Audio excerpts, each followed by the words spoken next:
Hello, viewers, my friends, and my dear students. Welcome again to my channel, NDGE class.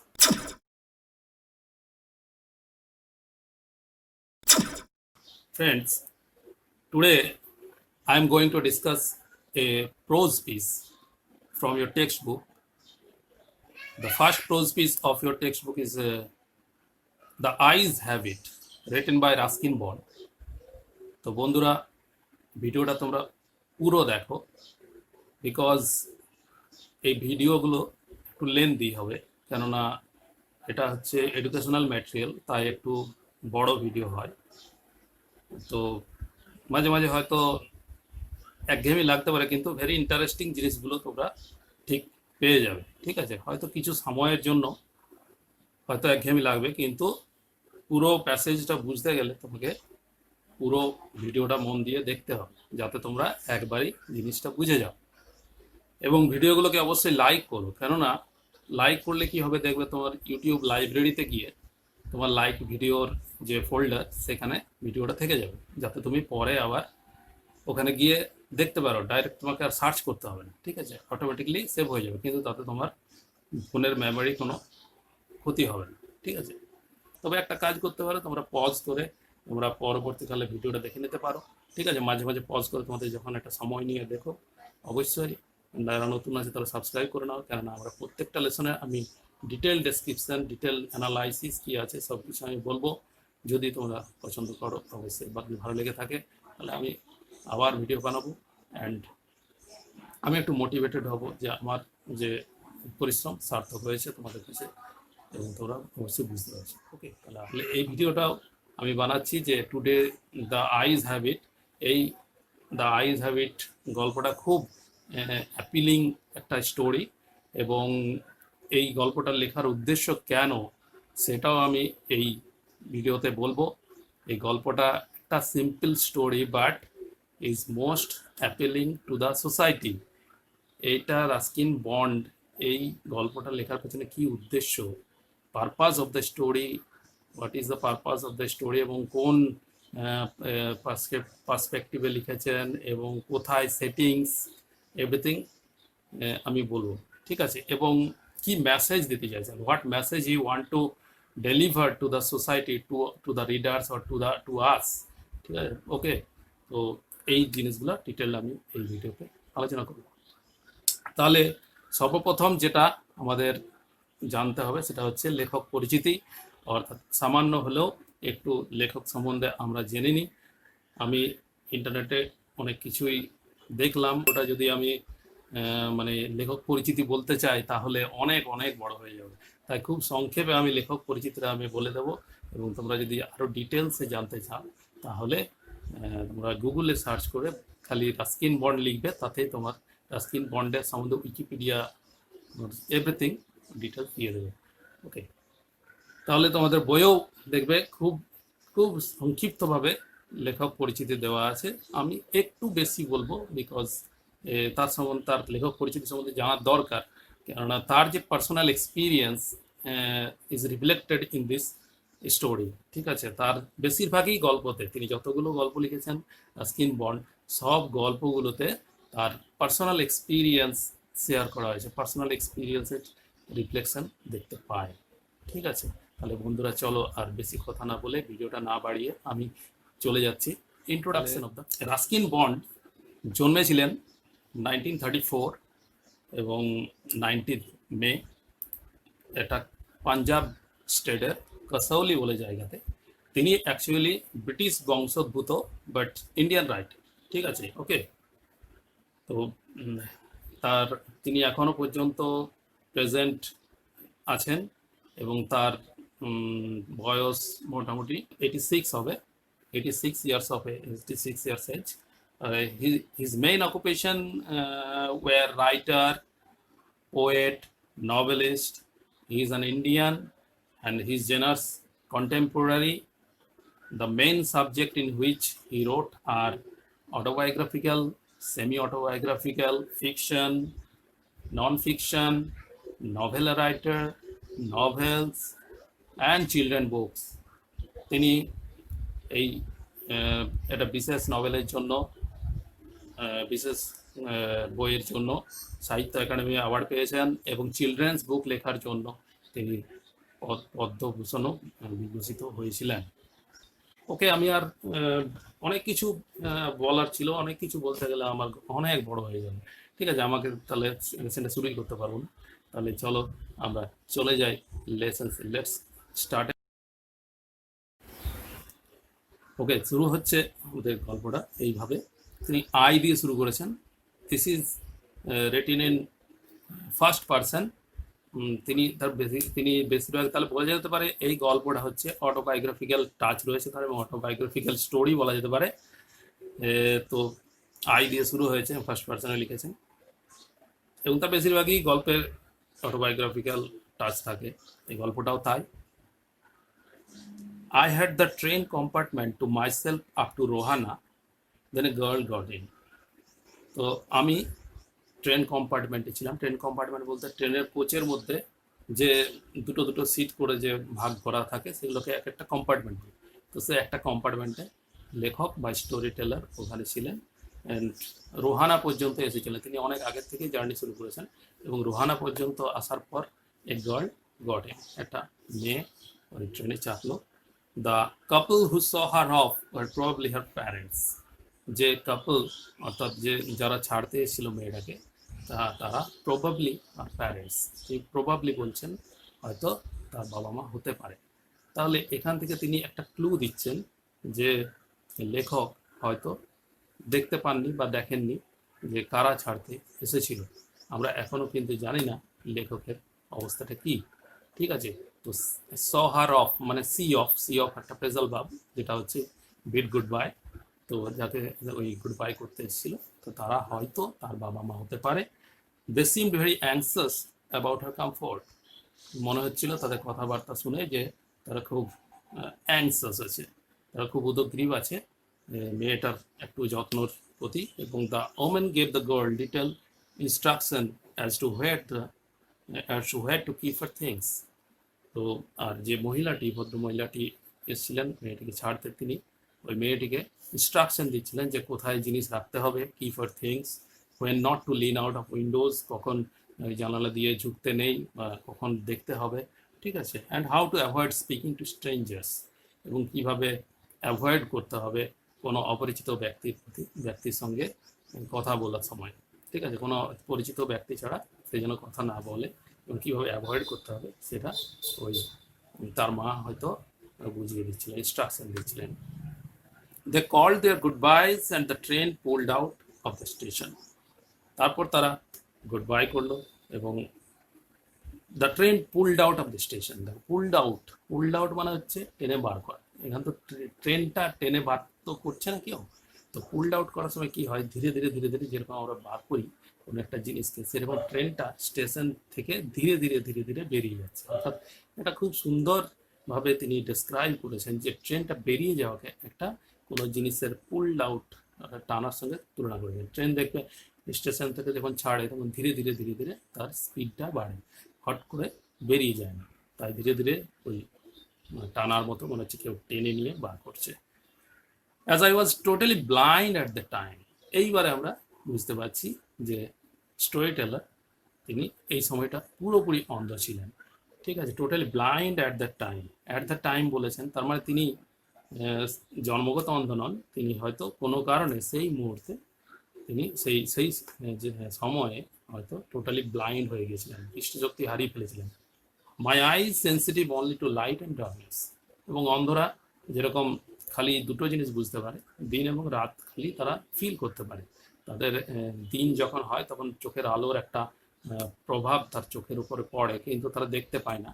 তারা মনে করে যে এটা দিন, এবং রাত্রিবেলায় পুরো নিকশ কালো অন্ধকার তারা ফিল করে, তখন তারা রাত বুঝতে পারে। না, লাইট অ্যান্ড ডার্কনেস এই দুটো জিনিস তারা ফিল করতে পারে, বাকি আর কিছু তারা ফিল করতে পারে না। সুতরাং লেখকও তাই এখানে my eye sensitive only to light and darkness. I was unable to tell what the girl look like. আমি সম্পূর্ণভাবে ব্যর্থ বা সম্পূর্ণভাবে অক্ষম, যে বলতে অক্ষম যে how the girl look like, কেমন মেয়েটি কেমন দেখতে, যে মেয়েটি সেই রোহানেতে চাপলো। But I knew she wore slippers from the way they slapped against her heels, কিন্তু আমি জানি যে সে ওই মেয়েটি ওয়ার স্লিপার্স, স্লিপার্স মানে হচ্ছে চপ্পল বা এক ধরনের স্যান্ডেলস, যেগুলো ওই চটি পড়লে যেরকম গোড়ালিতে লেগে চটচট করে আওয়াজ করে, তো সেই স্ল্যাপড এগেনস্ট আর হিলস, তার গোড়ালিতে আঘাত লেগে আওয়াজ হচ্ছিল। এখানে দেখো বন্ধুরা, এখানে প্রত্যেকটা জায়গায় দেখবে এখানে দেখার কোনো বিষয় নেই, এখানে the whole story is told through sounds, through other organs, through other senses. Yes, we have, you know, we have five senses. Today আমার যে আইজ আছে, ইয়ার্স আছে, ঠিক আছে, টাং আছে, অ্যান্ড স্কিন আছে, অ্যান্ড নোজ আছে। এই যে পাঁচটা সেন্স দিয়ে আমরা কাজ করি, তাহলে পাঁচটা সেন্সের মধ্যে তিনি ব্যবহার করেছেন এই চারটে সেন্স।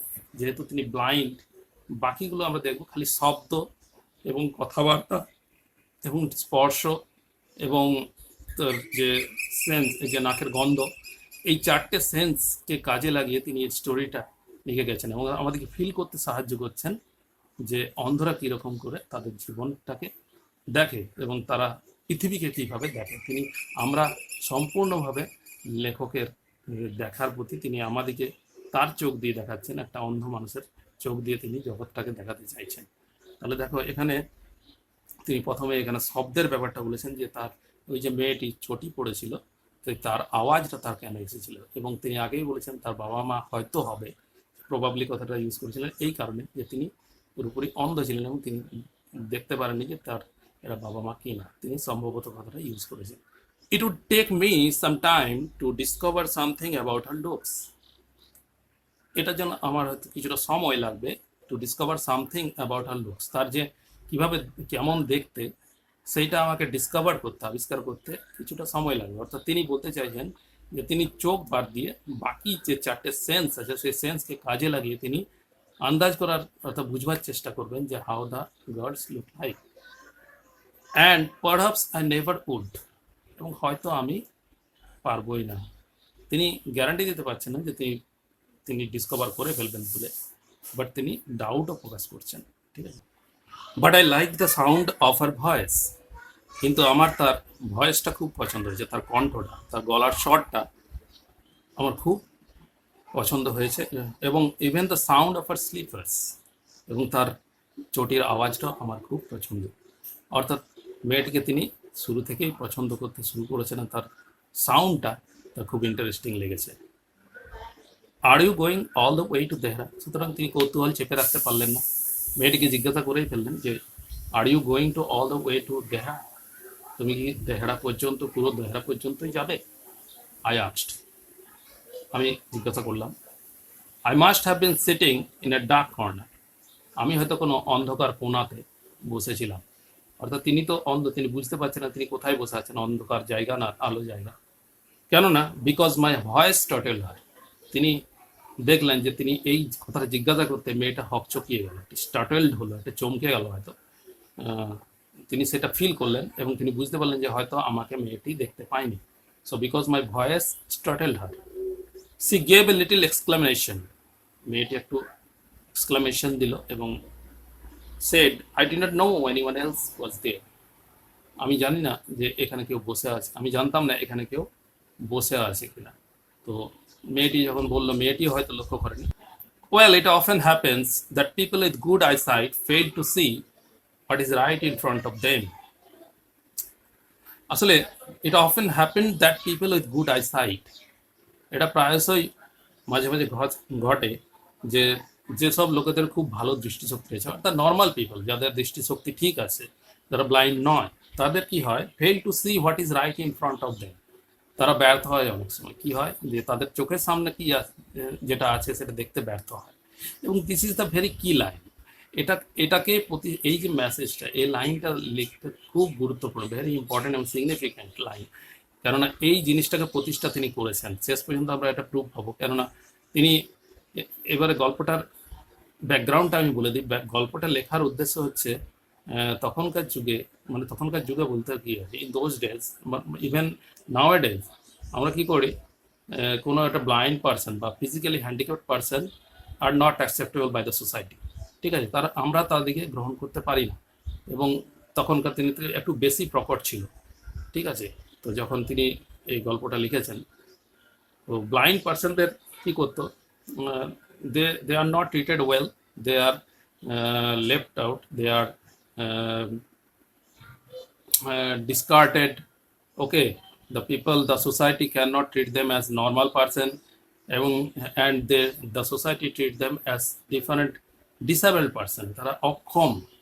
so তো non communication gap was there, non communication, তারা কমিউনিকেট করতে পারতো না এবং পিপলরা এড়িয়ে চলতো। তার ফলে কি হতো, the pain and suffering, the loneliness of the blindness, দেখে ব্লাইন্ড পার্সন ইজ অল দেয়ার। তাহলে ব্লাইন্ড যে মানুষরা কি পেইন সাফার করতো সেই জিনিসটাকে তিনি এখানে তুলে ধরেছেন এবং তিনি এটার বিরুদ্ধে একটা প্রোটেস্ট করেছেন। তিনি সোচ্চার হয়েছেন যে দেখো, ব্লাইন্ড পার্সন তারা অক্ষম নয়, তাদের বরং বিশেষভাবে সক্ষম। এবং দেখবে এখন আর প্রতিবন্ধী বলা যাবে না, এখন ফিজিক্যালি হ্যান্ডিক্যাপ্ট পার্সন বলা যাবে না, এখন দেখবে ডিসেবলডও বলা যাবে না, এখন হয়েছে কি, এখন the person with special abilities.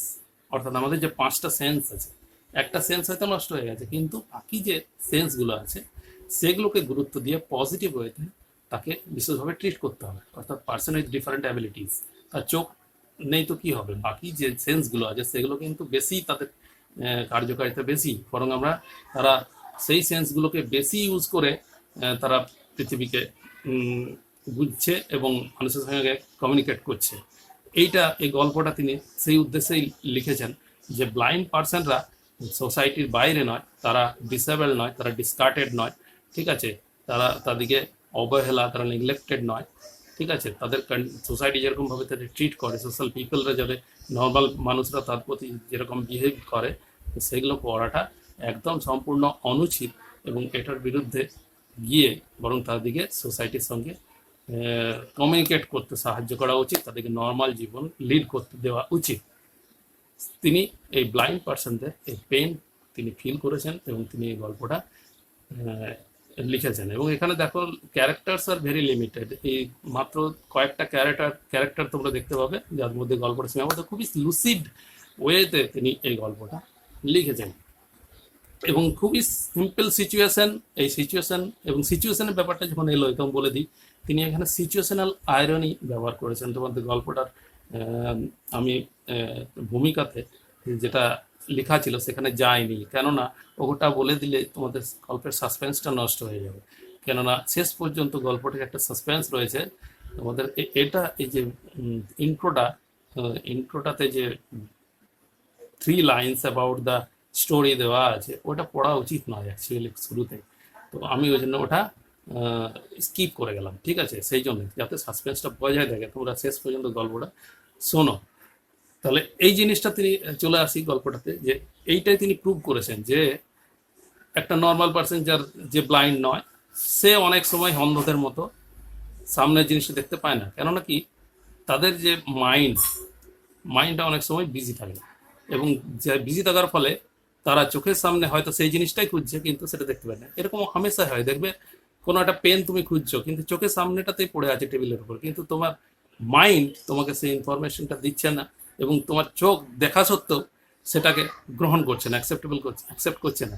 সুতরাং তুমি তো বুঝতেই পারছো না যে ওটা পেন তোমার সামনে, তুমি যেটা চাইছো সেটাই এখানে পড়ে আছে, কিন্তু তুমি আবার সে পেনটা খুঁজছো, বারবার খুঁজছো, অবশেষে তুমি এই অন্ধের মতো ব্যবহার করলে। ঠিক আছে, তাহলে এই যে ব্যাপারটা বলছে যে গুড আইসাইট বা পার্সনও কিন্তু অনেক সময় ফেল হয়, তারা অন্ধদের মতো জীবনে লিড করে।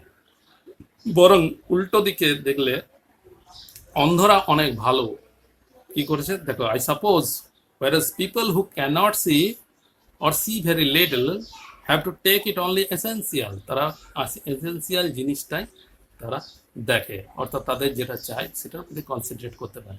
অর্থাৎ গুড আইসাইট যুক্ত যে পার্সন তারা কনসেন্ট্রেট করতে পারে না, তাদের মাথায় অনেকেই চলতে পারে। সুতরাং অ্যাকচুয়ালি তিনি এই জিনিসটা বলতে চাইছেন যে আমরা চোখ দিয়ে দেখি না, আমাদের চোখ আছে বলেই দেখি না, আমাদের মাইন্ড তাই থাকতে হবে, অর্থাৎ আমাদের মাইন্ড থাকলে তবেই আমরা দেখতে পাবো। মাইন্ড আমাদের ইনফরমেশন পাঠাবে ওই জিনিসটার ব্যাপারে, তবেই আমরা জিনিসটা আহ, মানে বুঝতে পারবো যে এই জিনিসটা এই, ঠিক আছে। সুতরাং এটা অনেক সময় ফেল হয়ে যায়। তাহলে বলছে যে যারা দেখতে পায় না তারা এসেন্সিয়াল জিনিসের প্রতি দৃষ্টি নিবদ্ধ থাকে, whatever registers most tellingly on their remaining senses, যেটা তারা বাকি সেন্স দিয়ে তারা পারসেপ্ট করতে পারে, ঠিক আছে। রিমেনিং সেন্সেস বলতে যে চারটে সেন্স, আমাদের যে পাঁচটা সেন্স আছে, চক্ষু, কর্ণ, নাসিকা, জিহ্বা, ত্বক, তো চক্ষুটা নেই, এই যে বাকি রিমেনিং সেন্স দিয়ে তারা বাকি আমাদের ওয়ার্ল্ডকে চিনে থাকে। তার senses are more active than one senses there, okay. Blind person দিকে অবহেলা করা উচিত নয়, বিকজ তারা এমনি নর্মাল পার্সনের থেকে অনেক বেশি অ্যাক্টিভ থাকে, ঠিক আছে। তো ভেরি সিগনিফিক্যান্ট লাইন, এটা সম্বন্ধে তোমরা অবশ্যই আরও ডিটেলসে চিন্তা করে রেখো। এরপর চলে যাচ্ছি পরের জায়গায়। I did not see whether, I said but I heard you coming. আমি আপনাকে দেখতে পাইনি, I said but I heard you coming, কিন্তু আমি আপনার আশাটা শুনতে পেয়েছি। তো লেখক এখানে যেহেতু তিনি দেখতে পাচ্ছেন না, তিনি সত্যি কথাটাই বললেন যে আমি আপনার আশাটা শুনতে পেয়েছি, ঠিক আছে। যেহেতু শুনে বুঝতে পেরেছেন যে কোনো মেয়ে ঢুকেছে অ্যান্ড ওই কম্পার্টমেন্টে এসেছে, ঠিক আছে। I wondered if I would be able to prevent her from discovering that I was blind. এইবারে লেখক মনে মনে ভাবছেন, আই ওয়ান্ডার্ড, আমি ভাবছি, if I would be able to prevent her from discovering, আমি কি তার কাছ থেকে এটা করতে সক্ষম হব যে discovering that I was blind, আমি যে অন্ধ, এটা যে আবিষ্কার হয়ে যাক তার কাছে, এটাকে আমি হাইড করতে সক্ষম হব। তাহলে এই যে হাইড করতে সক্ষম হব, তিনি লুকাতে চাইছেন কেন?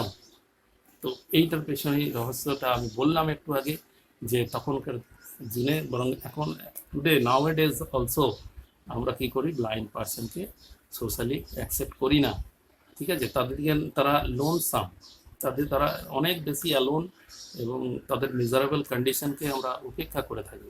সুতরাং তারা কমিউনিকেট করতে পারে না, নর্মাল হিসাবে ট্রিটেড হয় না।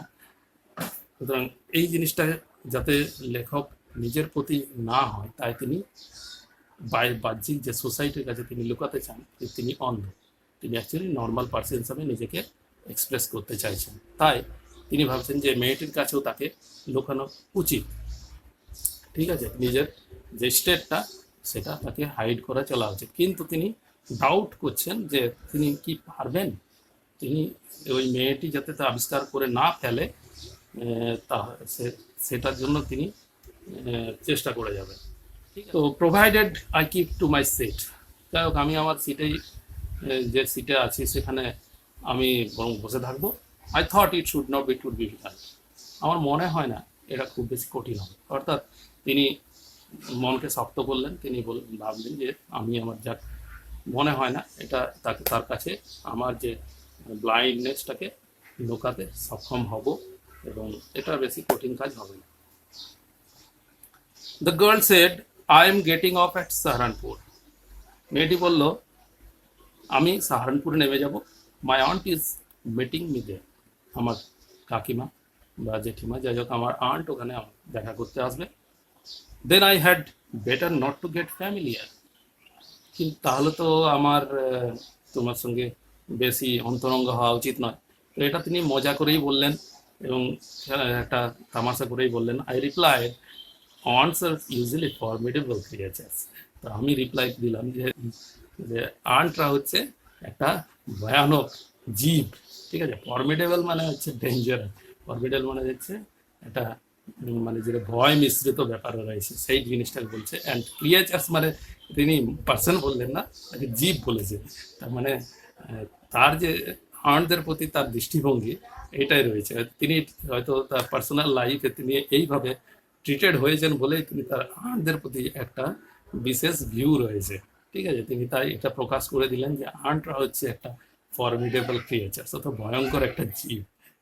হোয়ার are you going, she asked, আপনি কোথায় যাবেন, সে জিজ্ঞেস করলেন। To Dehra and then to Mussoorie, প্রথমে দেহরা তারপর মুসৌরি যাবে। Oh how lucky you are, I wish I were going to Mussoorie. ও কত ভাগ্যবান আপনি! আমি যদি মুসৌরিতে যেতে পারতাম। দেখো এখানে নোটিস করো, আই ওয়ার গোয়িং টু, আয়ের পরে তো ওয়ার হয় না, আই ওয়াজ। অ্যাকচুয়ালি তিনি তার যে ইচ্ছা প্রকাশ, এটা একটা সেন্টেন্স, যা ইচ্ছা প্রকাশ করি। যেমন যদি আমি প্রধানমন্ত্রী হতাম, এরকম সেন্টেন্স আছে তো, if I were A prime minister. তো এইরকম সেন্টেন্সগুলো তোমরা গ্রামারে পাবে। তো এইটাও সেই ইচ্ছা প্রকাশ করছে, কিন্তু এটা কখন হয়, যখন তুমি সেটা যেতে পারবে না, ঠিক আছে, সম্ভব নয়, কিন্তু তুমি কল্পনার জগতে কল্পনা করে যেতে চাইছো, ঠিক আছে, তখন এই ওয়্যার, আয়ের পরে ওয়্যার ব্যবহারটা হয়। ঠিক আছে, আমি অত ডিটেলসে এখানে যাচ্ছি না, আমার মূল উদ্দেশ্য হচ্ছে গল্পটাকে বোঝানো। Okay, I were going to Mussoorie, I love the hills, আমি খুব পাহাড় ভালোবাসি, স্পেশালি ইন অক্টোবর, এই বিশেষ করে এই অক্টোবর মাস। তো মেয়েটি বললো, yes this is the best time, I said calling on my memories. আমি আমার স্মৃতিশক্তির উপর ভর করে বললাম, হ্যাঁ এটাই হচ্ছে বেস্ট টাইম। অর্থাৎ লেখক সাময়িক দৃষ্টি হারিয়েছেন এবং তিনি অক্টোবরে জানেন যে মুসৌরিতে কীরকম অক্টোবর মাসে সেখানকার যে এনভায়রনমেন্ট, সেখানকার যে সৌন্দর্য, ঠিক আছে, প্রাকৃতিক সৌন্দর্য, ন্যাচারাল বিউটি কত সুন্দর হয়, তিনি দেখেছেন। সেটাই তিনি তার স্মৃতিশক্তির উপর ভর করে তিনি সেটা বললেন। The hills are covered with wild dahlias. এবারে তিনি ডেসক্রাইব করছেন যে অক্টোবর মাসে সেই মুসৌরি জায়গাটা কীরকম হয়ে যায়। The hills are covered with wild dahlias, পুরো পাহাড়টা বন্য বা জঙ্গলি ডালিয়াতে ভরে যায়। দ্য সান ইজ ডেলিসিয়াস, সানকে খুব সুস্বাদু দেখতে লাগে, কিন্তু সুস্বাদু নয়, খাবার জিনিস তো নয়, অর্থাৎ মিষ্টি দেখতে লাগে, খুব প্লেজেন্ট লাগে। At night you can sit in front of a log fire, আর রাতের বেলায় তুমি লগ ফায়ার জ্বালিয়ে, লগ ফায়ার মানে হচ্ছে একটু শীত জায়গাতে দেখবে কিছু কাঠ এক জায়গায় জড়ো করে সেখানে আগুন জ্বালিয়ে, আগুন পোহাতে খুব আরাম লাগে, ঠিক আছে, তো সেই লগ ফায়ার বলে ওটাকে। তো বলছে তুমি লগ ফায়ারের সামনে বসে রাত্রিবেলায় drink a little brandy, drink a little brandy, ঠিক আছে, ব্র্যান্ডি হচ্ছে ওয়ান টাইপ অফ ওয়াইন, এটা তুমি পান করতে পারো, ঠিক আছে। Most of the tourist have gone, বেশিরভাগ ট্যুরিস্টরা এই সময় চলে যায়। And the roads are quiet, রোডগুলো শান্ত হয়ে যায়। অ্যান্ড অলমোস্ট ডেজার্টেড, ডেজার্টেড মানে মরুভূমির মতো হয়ে যায়। মরুভূমিতে যেরকম একটা কেউ লোনলি জায়গা, ঠিক আছে, নির্জন প্লেস হয়ে যায়, সেরকম মরুভূমির মতো ডিজার্ট হয়ে যায়, ঠিক আছে, জায়গাগুলো পুরো জনশূন্য হয়ে যায়। Yes October is the best time, হ্যাঁ অক্টোবর হচ্ছে সব থেকে পারফেক্ট সময়, best time. This is also important for short question also. You can ready this line, okay. So October is the best time. Why October is the best time? এটা প্রশ্ন আছে অনেক সময়, বলে দিলাম। তো she was silent, মেয়েটি এটা শোনার পর কিছুক্ষণ চুপ থাকলো, অর্থাৎ মেয়েটির কাছ থেকে কোনো রেসপন্স আসছে না। I wondered if my words had touched her. আমি ভাবলাম আমার, তাহলে কি আমি যেগুলো বললাম সেগুলো তার মেয়েটিকে হয়তো টাচ করেছে, তার হার্টকে হয়তো ফিল করতে পেরেছে আমার ব্যাপারটা, অর্থাৎ সৌন্দর্যটাকে হয়তো মেয়েটা শুনে অভিভূত হয়ে গেছে, ঠিক আছে। Or whether she thought me romantic fool, বা এটাও হতে পারে মেয়েটি হয়তো আমাকে রোমান্টিক বোকা ভাবছে, ঠিক আছে, যে প্রকৃতি প্রেমিক বোকা ভাবছে। তো যেহেতু তিনি মেয়েটির রিয়াকশন দেখতে পাচ্ছেন না, মেয়েটিকে দেখতেই পাচ্ছেন না, তার যে মেয়েটি কী রিয়াকশন, কী মানে প্রকাশ করছে, তার প্রতি কী রিপ্লাই দিচ্ছে, এটা তিনি দেখতে পাচ্ছেন না, তাই তিনি মনে মনে চিন্তা করছেন। Then I made a mistake, তারপরে আমি একটা ভুল করে ফেললাম। কি ভুল? এটা অনেকবার প্রশ্ন আছে, দেখো কী ভুল করেছে। What is it like outside, I asked. এই কোশ্চেনটা করেছে, ভুল করে ফেলল, যে বাইরেটা কীরকম দেখতে। লেখক এতক্ষণ ধরে সে নর্মাল পার্সন হিসাবে ট্রিট করাচ্ছে নিজেকে, মেয়েটির কাছে লুকাচ্ছে যে সে ব্লাইন্ড না, সুতরাং এই কোয়েশ্চেনটা নিশ্চয়ই তার করা উচিত হয়নি। সে যদি নর্মাল পার্সনে হতো, সে নিজে দেখতে পাচ্ছে বাইরেটা, সুতরাং এই কোয়েশ্চেনটা কোনো নর্মাল পার্সন করবে না, যে বাইরেটা কীরকম দেখতে লাগছে।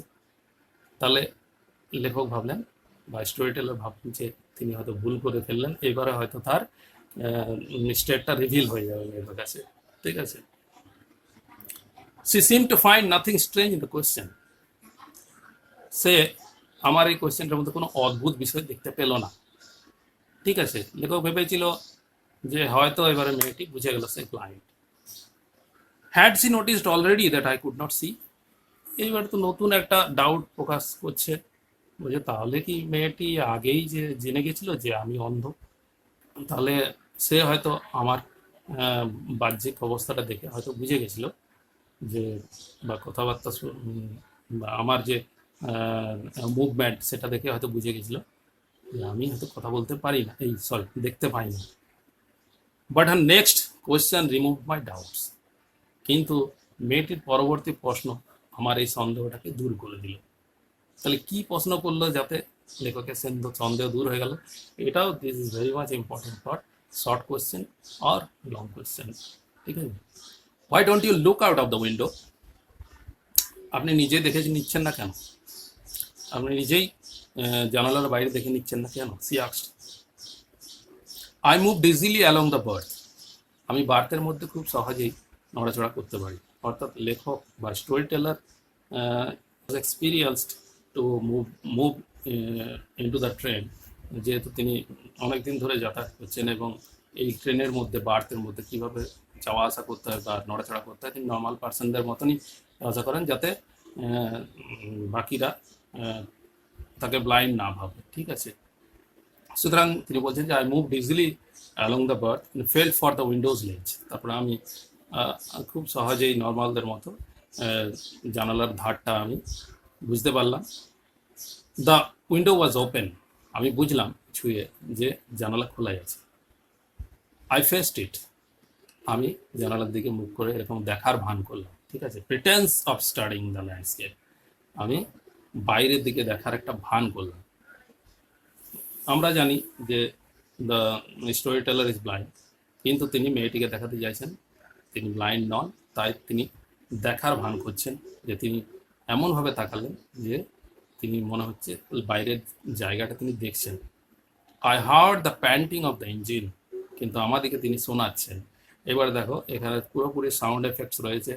ব্লাইন্ডরা কীরকমভাবে ওয়ার্ল্ডকে পারসেপ্ট করে। দেখো প্যান্টিং অফ ইঞ্জিন, ইঞ্জিনের যে প্যান্টিং, যে ঝকঝক আওয়াজ সেটা শুনতে পাচ্ছে, ঝমঝম আওয়াজটা। ঠিক আছে, the rumble of the wheels, চাকার যে গর্জন তর্জন গর্জন, রাম্বলিং, এই যে ঘর্ষণকারী ঝঝ ঝঝ ঘর্ষণ করছে, সেই রাম্বলিং অফ দ্য হুইল শুনতে পাচ্ছে।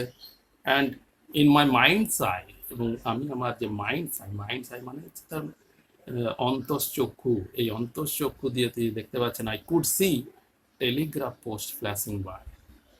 এই অন্তঃচক্ষুটা হচ্ছে তার মেমোরি। অ্যাকচুয়ালি তিনি তিনি ট্রেনের মধ্যে যাতায়াত করে তিনি দেখেছেন অনেকবার বাইরে, এবং বাইরে দেখেছেন কীভাবে দেখতে লাগে যে পরপর সেই ইলেকট্রিক পোলগুলো পেরিয়ে যাচ্ছে। ট্রেনটা স্পিডে চললে বাইরের দিকে তাকিয়ে দেখবে পরপর ইলেকট্রিক পোলগুলো পেরিয়ে যায়। তো তিনি মনশ্চক্ষে দেখতে পাচ্ছেন যে মনে হচ্ছে যে আমি দেখতে পাচ্ছি এবং পোলগুলো পরপর পেরিয়ে যাচ্ছে।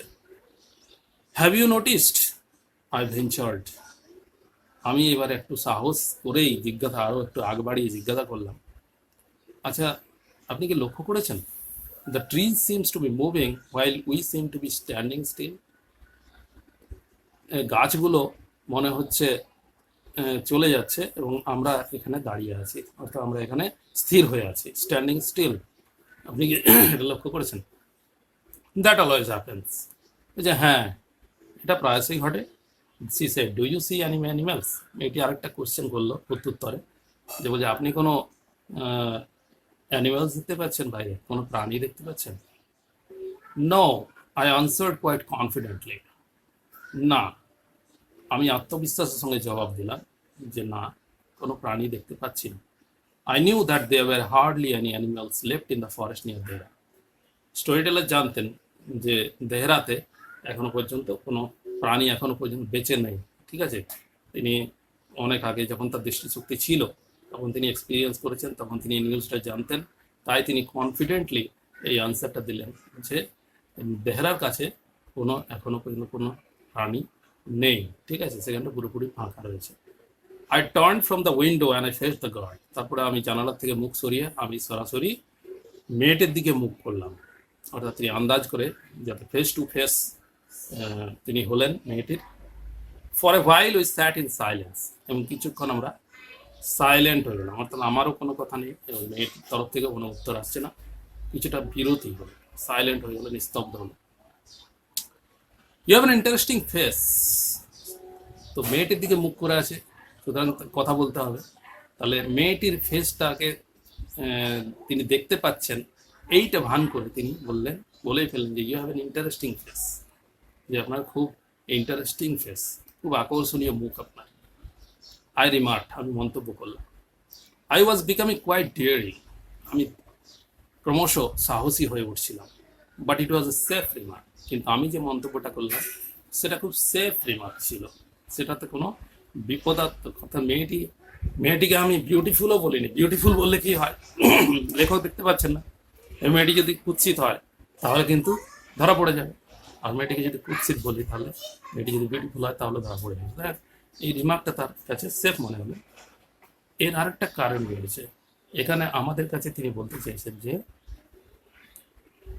সৌন্দর্য, বাহ্যিক সৌন্দর্যটা আসল নয়, অন্তরের সৌন্দর্যটাই আসল।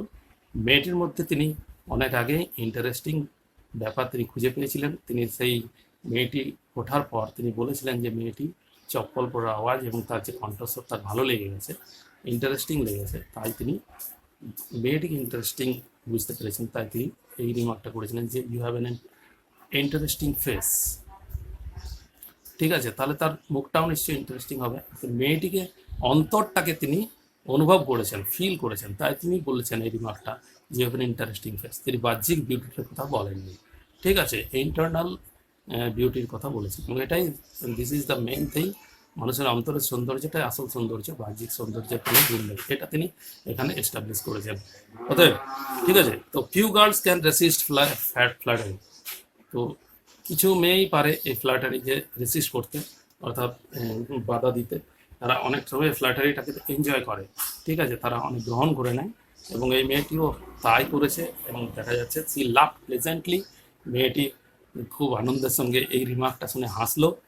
এ ক্লিয়ার রিঙ্গিং লাভ, তার হাসিটা খুব সুন্দর, ক্লিয়ার, পরিষ্কার, সেই ঝনঝন করা রিঙ্গিং করছে যেরকম, সেরকম রিঙ্গিং লাভ, ঝনঝন করা হাসি।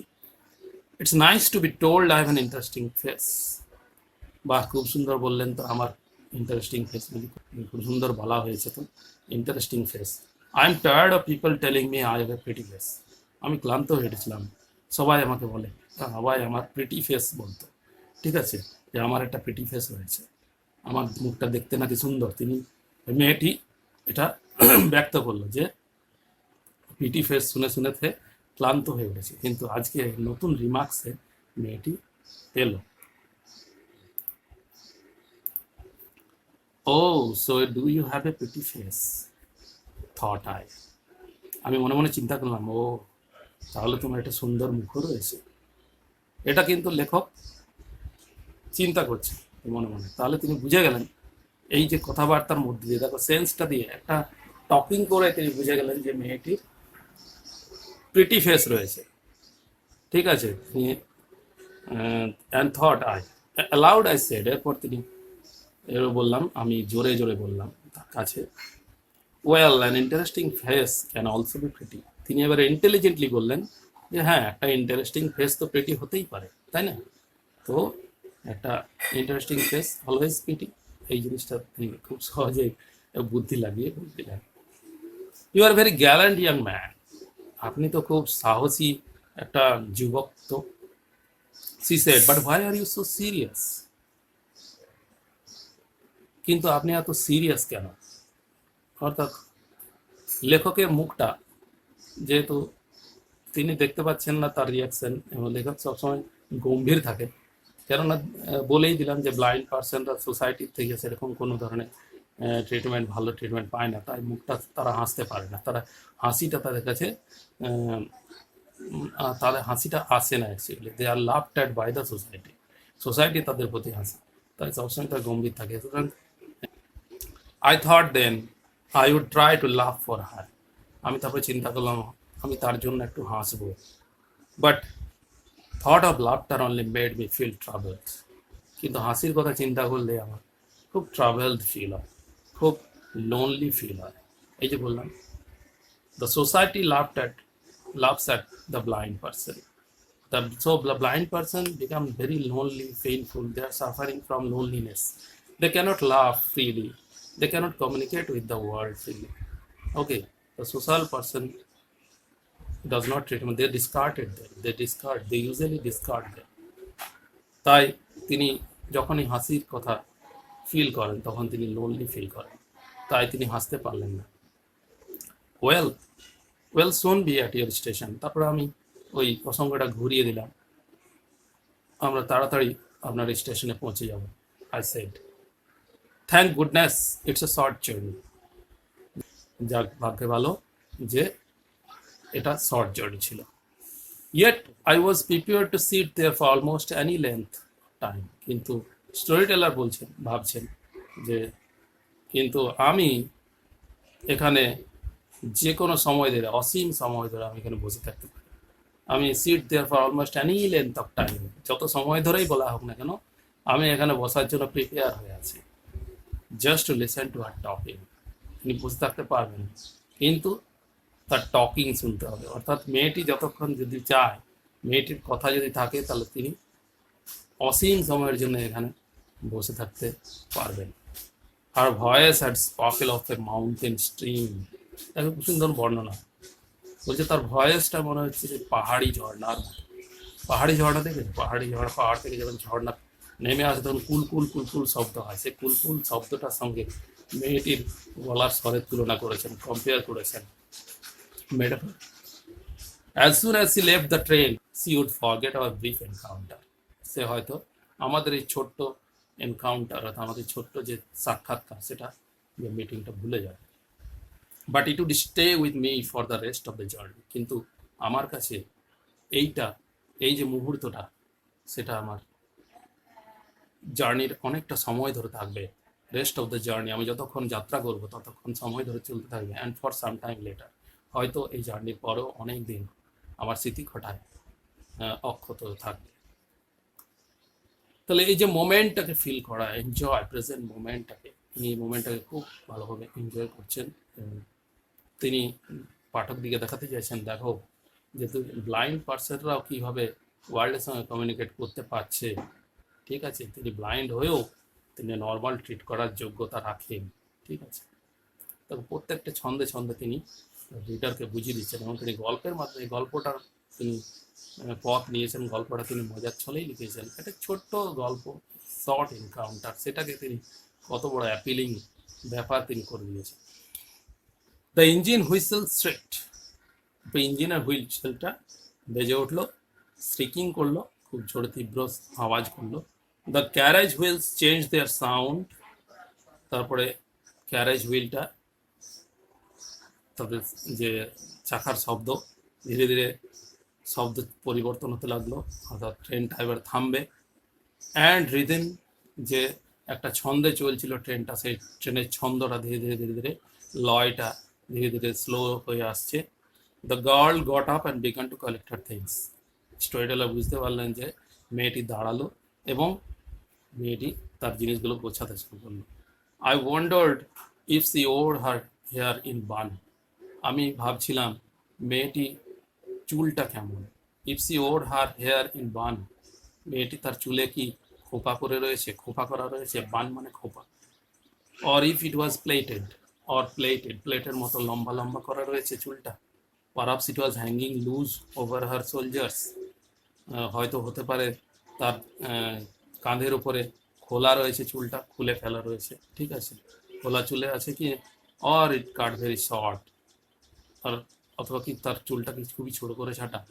তো লেখক এখানে অনেক কিছু তার মাথার মধ্যে চিন্তা আসতে লাগলো, মেয়েটির হেয়ার সম্বন্ধে তিনি খুব কৌতূহল হতে লাগলেন। অর্থাৎ মেয়েটি দেখতে কেমন, তার ছবি একটা তিনি মনের মধ্যে এঁকে নিতে চাইছেন। সুতরাং হেয়ারটা সম্বন্ধে যে তিনি কনফার্ম না হওয়া পর্যন্ত তিনি একটা পিকচার তৈরি করতে পারছেন না মনের মধ্যে, তাই তিনি জেনে নিতে চাইছেন যে হেয়ারটা কেমন, ছোট না বড়, খোপা করা আছে না কি আছে, ঠিক আছে। তাহলে the train drew slowly into the station, ট্রেনটা ধীরে ধীরে স্টেশনে ড্রিউ। এবারে দেখো প্রথমে বলেছিলাম পুলড আউট, আবার এখানে দেখো ড্রিউ, ড্রিউ মানে হচ্ছে টানা, মনে হচ্ছে ট্রেনটাকে ধীরে ধীরে কেউ টেনে আনছে, আস্তে আস্তে টানা হচ্ছে, ঢুকে গেল ট্রেনটা। Outside there was a shouting of a porters and vendors and high pitched female voice near the carriage door. আর বাইরে শোনা যাচ্ছে পোর্টার, বিভিন্ন কুলি, তারপরে ভেন্ডার্স, যে কুলি মজুদদের যে ওই যে যারা বিক্রেতা তাদের আওয়াজ বিভিন্ন ধরনের যেরকম প্ল্যাটফর্মে হয়ে থাকে, যে প্ল্যাটফর্মে যদি গাড়ি দাঁড়ায় বাইরে থেকে প্রচুর কুলি তারপরে বিক্রেতাদের আওয়াজ শোনা যায়। তিনি দেখুন সাউন্ড ইমেজের ব্যবহার করেছেন, সাউন্ডের মাধ্যমে তিনি আমাদেরকে বোঝাতে চাইছেন যে ব্লাইন্ড পার্সনটা কীভাবে ফিল করছে। And high pitched female voice near the carriage door, ওই যে ট্রেনটার ক্যারেজ ডোরের কাছে, ডোরটার কাছে একটা উচ্চস্বরে মহিলার আওয়াজ শুনতে পেলেন। The voice must have belong to the girl's aunt. Storyteller বুঝতে পারলেন যে এই ভয়েসটা সেই যে মেয়েটি বলেছিল তার আন্ট তাকে মিট করতে আসবে, হয়তো সম্ভবত ওই আন্ট তার মেয়েটিকে নিতে চলে এসেছে। তো goodbye the girl said, মেয়েটি এবারে লেখককে গুড বাই জানাল। She was standing very close to me, সে আমার খুব কাছেই দাঁড়িয়েছিল। So close that the perfume from her hair was tantalising, এত কাছে দাঁড়িয়েছিল যে তার চুল থেকে পারফিউমের গন্ধ আমার নাকে ভেসে আসছিল, এবং সেটা ছিল ট্যান্টালাইজিং। ট্যান্টালাইজিং মানে হচ্ছে একটা মন মোহকারী, ঠিক আছে, মনের একটা অনুভূতি উদ্রেককারী, খুব মোহময় একটা গন্ধ তাকে বিভোর করে দিয়েছিল। I wanted to raise my hand and touch her hair. লেখক এবার আর পাচ্ছেন, তিনি বুঝতে পারছেন না যে কী ধরনের হেয়ারটা, সুতরাং তিনি এবার ভাবলেন যে তার অন্য সেন্স একটা কাজে লাগিয়ে, অর্থাৎ স্পর্শ টাচ সেন্সটাকে কাজে লাগিয়ে তিনি বুঝে যাবেন তার চুলটা কীরকম। তাই তিনি হাতটাকে তুললেন ওই মেয়েটির চুলটাকে টাচ করার জন্য, টাচার হেয়ার বাট সেই মুভ ডাবে, কিন্তু মেয়েটি চলে গেল, অর্থাৎ কিছু করার আগেই মেয়েটি চলে গেল। Only the scent of perfume still lingered, শুধুমাত্র তার চুলের যে গন্ধটা ওখানে লিঙ্গার্ড মানে ঘোরাফেরা করছে। অর্থাৎ দেখবে কেউ যদি পারফিউম মেখে আসে এবং সেখান থেকে সে যদি চলে যায় কিছুক্ষণের সঙ্গে সঙ্গে তুমি ওখানে ওই স্থানটাতে যাও, তাহলে ওখানকার সেন্টটা পারফিউমটা ওখানে হাওয়াতে ঘোরাফেরা করে। তো সেই রকম মেয়েটি ওখান থেকে চলে যাওয়ার পরও তার যে চুলের সেন্ট সেখানে ওখানে ঘোরাফেরা করছিল। And where she had stood there was some confusion in the doorway, তারপর দরজার কাছে কিছু কনফিউশন সৃষ্টি হয়েছে, অর্থাৎ যেরকম ট্রেনে হয়ে থাকে ওঠা জন্য নামার জন্য হুড়োহুড়ি পড়ে যায়, ঠিক আছে, বিভিন্ন কথাবার্তা হয়ে হলো, কনফিউশন সৃষ্টি হয়েছে। A man getting into the compartment, একটা ব্যক্তি উঠলো কম্পার্টমেন্টে, স্ট্যামার্ড অ্যান অ্যাপোলজি, লেখক শুনতে পেলেন ওই লোকটি উঠেই অ্যাপোলজি অর্থাৎ ক্ষমা চাইলেন, অর্থাৎ কোনো কারণে হয়তো ধাক্কা মেরেছেন বা কিছু করেছেন, তাই তিনি ধাক্কা সরি বলে হয়তো অ্যাপোলজি চাইলেন। দেন দ্য ডোর ব্যাংড, তারপর দরজা বন্ধ হয়ে গেল, অর্থাৎ যে যার প্যাসেঞ্জার সব উঠে গেল ট্রেনে, ডোর ব্যাংড হয়ে গেল, ব্যাংড মানে বিশাল জোরে আওয়াজ করে বন্ধ হয়ে যাওয়া। And the world was shut out again, তারপরে আমার কাছে পৃথিবীটা আবার বন্ধ হয়ে গেল। দেখো এই দরজা বন্ধ করার মধ্য দিয়ে তার লেখকের কাছে রুদ্ধ হয়ে গেল, অর্থাৎ এই মেয়েটির কাছে একটা পৃথিবী, একটা সুযোগ ছিল বাইরের পৃথিবীটা জানা, সুতরাং মেয়েটি চলে যাওয়ার পরে দরজা যেই বন্ধ হয়ে গেল পৃথিবীর দ্বার রুদ্ধ হয়ে গেল তার কাছে। I return to my berth, আমি আমার বার্থে ফিরে গেলাম। The guard blew is whistle, তারপরে গার্ড তো হুইসেল বাজালো ট্রেনটা ছাড়ার জন্য। অ্যান্ড উই মুভড অফ, তারপরে আবার আমরা চলতে শুরু করলাম। Once again I had game to play, আবার আমাকে একটা খেলা খেলতে হবে। This is very much underline this sentence, this is very much important. Once again I had a game to play, আবার আমাকে একটা গেম খেলতে হবে। Add a new fellow traveller, নতুন যে প্যাসেঞ্জার উঠেছে আমার যে কম্পার্টমেন্টে তার সঙ্গে, সেই বন্ধু প্যাসেঞ্জারের সঙ্গে আবার আমাকে গেমটা খেলতে হবে। তো কী গেম খেলতে চাইছেন, কী গেম এতক্ষণ ধরে যে গেমটা খেলতে চাইলেন নিজেকে লুকানোর, ঠিক আছে, তিনি যে অন্ধ নন তাকে আবার নর্মাল পার্সন হিসেবে এক্সপ্রেস করতে হবে, তাকে কমিউনিকেট করতে হবে পৃথিবীর সঙ্গে, ওয়ার্ল্ডের সঙ্গে, ঠিক আছে, তার এবং পার্সনের সঙ্গে। দ্য ট্রেন গ্যাদার্ড স্পিড, গাড়িটা স্পিড নিয়ে নিল। The wheels took up their song, দেখো খুব সুন্দর বর্ণনা, চাকারা তো গান করে না, তাই এটা এটা মেটাফরিক্যাল ওয়েতে তিনি বলেছেন টুক আপ দেয়ার সং, আবার চাকা গান করতে শুরু করলো। দ্য ক্যারেজ গ্রাউন্ড অ্যান্ড সুক, তারপরে ক্যারেজটা এরকম দুলকি চালে নড়তে নড়তে গোঙাতে লাগলো, ঠিক আছে, গ্রোনিং মানে গোঙানো। আই ফাউন্ড দ্য উইন্ডো, আমি জানালাটা খুঁজে নিয়ে স্যাট ইন ফ্রন্ট অফ ইট, তারপরে জানালার সামনে বসে গেলাম। Steering into the day light, that was darkness for me. এবং বাইরে সেই আকাশের দিকে তাকালাম, ডার্ক ডে লাইটের দিকে তাকালাম, যেটা আমার কাছে পুরোটাই অন্ধকার। তিনি আবার বলতে চাইছেন, তিনি আবার সেই ব্লাইন্ড ওয়ার্ল্ডে পৌঁছে গেলেন এবং এতক্ষণ ধরে তিনি কমিউনিকেশন, ওই মেয়েটির সঙ্গে কনভারসেশন যতক্ষণ করছিলেন তিনি একজন নর্মাল পার্সন হিসেবে ফিল করছিলেন এবং তিনি আবার সেই অন্ধকারে তলিয়ে গেলেন। So many things were happening outside the world. কত কিছু পৃথিবীর বাইরে ঘটে চলেছে। It could B A fascinating game. এটা খুব মজাদার খেলা হতে পারে। তিনি আবার চিন্তা করলেন একটা খেলা তিনি খেলবেন, ফ্যাসিনেটিং গেম। এটা খুব ফ্যাসিনেটিং গেম হতে চলেছে। দেখো, দুটো খেলা আছে। একটা খেলা ওই যে বলছে ফেলো ট্রাভেলের সঙ্গে খেলতে হবে, সেই খেলাটা হচ্ছে যে নিজেকে লুকানো, ঠিক আছে, hide his state, to hide his state, ঠিক আছে, blindness, to hide his blindness before the normal person, ঠিক আছে, গুড আইসাইটেড পার্সন। আর একটা খেলা হচ্ছে তিনি চিন্তা করলেন যে ফ্যাসিনেটিং গেম। এই ফ্যাসিনেটিং গেমটা কি? Guessing what went out there, যে বাইরে কি ঘটছে সেটাকে গেস করা, অর্থাৎ আন্দাজ করা। অর্থাৎ তিনি মনে মনে আন্দাজ করবেন যে বাইরে এই জিনিসটা ঘটছে, সেটাকে মেলাবেন, ঠিক আছে। এবার সেটা কোনো ক্লু দিয়ে তিনি মেলাবেন এবং বুঝতে পারেন, শেষে বিচার করবেন যে ঠিক হচ্ছে কিনা। তাহলে তিনি দেখো ব্লাইন্ডনেস যে স্টেট, সেটাকে তিনি একদম পুরোপুরি নর্মালি নিচ্ছেন। তিনি কিন্তু ভেঙে পড়েননি, ঠিক আছে। He is not wrecked anymore, he accept his life very funny way, very enjoying this. অর্থাৎ যে অবস্থায় থাকুন না কেন তিনি এনজয় করছেন।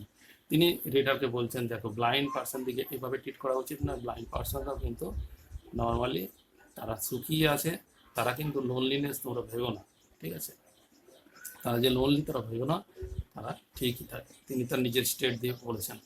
তাহলে তিনি একটা গেম খেলবেন যেটা হচ্ছে guessing game. You must be disappointed, কিন্তু এদিকে আবার ইউ মাস্ট বি ডিসঅ্যাপয়েন্টেড। হঠাৎ হি সেড, ও না সরি, আগের লাইনটা মিস করে গেছি। The man who had entered the compartment broke into my Revel. ওই যে ব্যক্তিটি আমার কম্পার্টমেন্টে ঢুকেছিল, আমার রেভারিটাকে ভঙ্গ করে দিল। রেভারি মানে হচ্ছে দিবাস্বপ্ন, দিবাস্বপ্ন, ডে ড্রিম। দিবাস্বপ্ন দেখা মানে হচ্ছে ওই যে মেয়েটির সম্বন্ধে চিন্তা করছিল, যে মেয়েটির চুলটা কেমন, বা বাইরের যে একটু আগে যে ব্যাপারটা নিয়ে একটা ফ্যাসিনেটিং গেম খেলতে হবে, আমাকে আন্দাজ করতে হবে যে কী ব্যাপারটা, কোন জিনিসটা কি, এইসব নিয়ে আবিজাবি চিন্তা করেছিলেন। এবং সেই দিবাস্বপ্ন তার ভঙ্গ করলো কে? ওই যে থার্ড পার্সন, আর যে ফেলো ট্রাভেলার উঠলো, সেই নতুন লোকটি। You must be disappointed, he said. আপনি হয়তো হতাশ হবেন। I am not nearly as attractive a travelling companion as the one who just left. আমি সেই তার মতো অ্যাট্রাকটিভ অতটা নই যে একটু আগেই আপনার সঙ্গে বন্ধু যাত্রী ছিলেন, ঠিক আছে, হু জাস্ট লেফট, যিনি এই মাত্র বাইরে চলে গেলেন। তাহলে এই লোকটি ফিল করছেন, লেখক হয়তো গম্ভীর মুখটা দেখে হয়তো বলছেন যে লেখক হয়তো খুব হতাশ হয়েছেন, যে ওই যে মেয়েটি হয়তো সুন্দর দেখতে ছিল এবং মেয়েটি চলে যাওয়াতে হয় লেখক খুব খুব হয়েছে, মানে লেখকের খারাপ লেগেছে এবং হতাশ হয়েছেন। এটা হয়তো ওই ব্যক্তিটি ফিল করতে পারলেন এবং তিনি বললেন, she was an interesting girl, I said. হ্যাঁ, ও খুব ইন্টারেস্টিং গার্ল ছিল। Can you tell me, did she keep her hair long or short? আচ্ছা, আপনি কি বলতে পারবেন তার চুলটা লম্বা ছিল না ছোট ছিল? অর্থাৎ তিনি গেসিং গেমটা অলরেডি খেলে ফেলেছেন। তিনি হয়তো চিন্তা করে নিয়েছেন তার মেয়েটির, কিন্তু তিনি কনফার্ম করতে পারছিলেন, কনফার্ম হচ্ছিলেন না। তাই তিনি সুযোগ পেলেন, একটা অপরচুনিটি পেলেন যে লোকটিকে জিজ্ঞাসা করে দেওয়া। নর্মাল পার্সন যে ছিল তিনি হয়তো দেখেছেন, তার চোখ আছে, তিনি দেখেছেন চুলটা লম্বা না ছোট। তাই তিনি জিজ্ঞাসা করেই ফেললেন, I don't remember, he said, sounding puzzled. তো লেখক যে উত্তরটা কি এলো, সাউন্ডিং পাজলড, এটা হতভম্ব হয়ে লোকটি জবাব দিল, বলছে আমার তো মনে নেই। এই দেখো, এই লাইনটা থেকে আমরা বুঝতে পারছি, দেখো এটা গুড আইসাইট পিপল। ওই সেই লাইনটা বলেছিলাম না, যে অনেক সময় ভালো দৃষ্টিশক্তি সম্পন্ন লোকেরাও দেখতে পায় না, তাদের চোখের সামনের জিনিস দেখতে পায় না, অন্ধের মতো ব্যবহার করে। তাহলে এই লোকটি প্রুভ করে দিল এসে যে হ্যাঁ, এবং তিনি আমাদেরকে দেখিয়ে দিলেন, সোসাইটিকে দেখিয়ে দিলেন যে ভালো চোখ থাকলেই যে সে তাকে অন্ধহীন বলা হবে, যে চোখ থাকলেই যে অন্ধ নয় সেটা কিন্তু তা নয়। ঠিক আছে, দেখো লোকটি চোখের সামনে ছিল, মেয়েটির চুলটা সে দেখতে পেল না, লক্ষ্যই করলো না। তাহলে এটা প্রমাণিত হয়ে গেল, ওই যে সেই লাইনটাকে তিনি এস্টাবলিশ করে দিলেন, এবং একটা ইউনিভার্সাল অ্যাপিল রয়েছে। ঠিক আছে, এবং তিনি আবার দেখো, ইট ওয়াজ হার আইজ আই নোটিসড, শুধু তার চোখটা আমি নোটিস করেছি, নট হার হেয়ার, তার চুলটা নয়। সি হ্যাড বিউটিফুল আইজ, মেয়েটি খুব সুন্দর চোখ ছিল, but they were of no use to her, কিন্তু ওগুলো তার কোনো কাজের নয়। সি ওয়াজ কমপ্লিটলি ব্লাইন্ড, সে পুরোপুরি অন্ধ। তাহলে দেখো, এই লাইনটার মাধ্যমে আমরা সোসাইটির ট্রিটমেন্ট আমরা বুঝতে পারছি।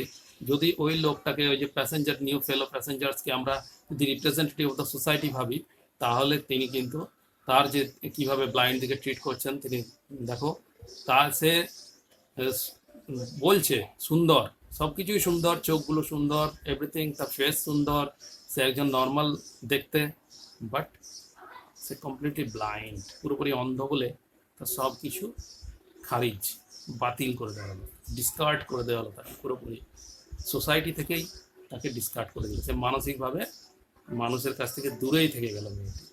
তাহলে এই হচ্ছে সোসাইটির ট্রিটমেন্ট অন্ধদের প্রতি। তিনি এই ট্রিটমেন্টের প্রতি তিনি প্রোটেস্ট করেছেন, এই ধরনের ট্রিটমেন্টটা সত্যি এন্ড হওয়া দরকার। এই জন্য এই গল্পটা লেখা, এবং এটা তিনি খুব ভালোভাবে একটা সুন্দর গল্পের মাধ্যমে আমার কাছে তুলে ধরেছেন। তাহলে আশা করি, ডিড নট ইউ নোটিস, তুমি কি লক্ষ্য করলেন না, যে আপনি কি লক্ষ্য করলেন না? তো এইভাবে গল্পটা শেষ হয়েছে, এবং শেষ পর্যন্ত তিনি প্রুভ করে দিয়েছেন যে একটা সুন্দর দৃষ্টিশক্তি সম্পন্ন লোকও অন্ধ, এবং একজন অন্ধ লোক সব কিছু তার মাইন্ড সাই দিয়ে অ্যাকসেপ্ট করতে পারে, পৃথিবীকে, জগৎকে দেখতে পারে। They should be treated well, they should be accepted to the society, they should be treated as a normal person, এবং the perception of the society should be changed. তাহলে এই হচ্ছে message the poet wants to give to the reader, to the society.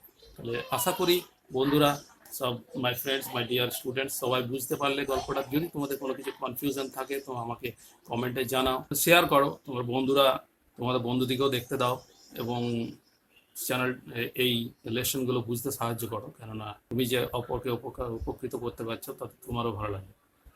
এবং subscribe, যারা বন্ধু নতুন দেখছো আমার এই চ্যানেল, তো সাবস্ক্রাইব করে নিও, বিকজ সাবস্ক্রিপশন ফ্রি, এটাই মনে করো তোমাদের ফিজ। ঠিক আছে, তো যদি ভালো লেগে থাকে অবশ্যই আমার ভিডিওগুলো, আপকামিং ভিডিওস তোমাদেরকে যদি পেতে চাও, অবশ্যই আমি চেষ্টা করব খুব ভালোভাবে তোমাদেরকে একটা লিমিটেড টাইমের মধ্যে সব কিছু, যা কিছু আছে এটার মধ্যে বুঝিয়ে বলতে। ঠিক আছে, আমি চেষ্টা করছি যত সংক্ষেপে করা যায়, কিন্তু এই কম্প্যাক্ট জিনিসটা যাতে থাকে। ওকে, ভিডিওটা হয়তো একটু বেশি বড় হয়ে গেল, কিন্তু একটা ক্লাসের মধ্যে, আমি তো বলেইছিলাম এটা আমার ক্লাস, এটা ক্লাসের মধ্যে পুরোপুরি করতে গেলে অবশ্যই আমি এদের দুটো ভাগ বললাম না, কারণ দুটো ভাগ বললে কি হবে, যে কনসেন্ট্রেট, যেটা ফ্লো অফ কনসেন্ট্রেশনটা, সেটা হয়তো নষ্ট হয়ে যেতে পারে। আপাতত that's all for today. Thank you very much, and stay home, stay safe, always well. Okay, thank you.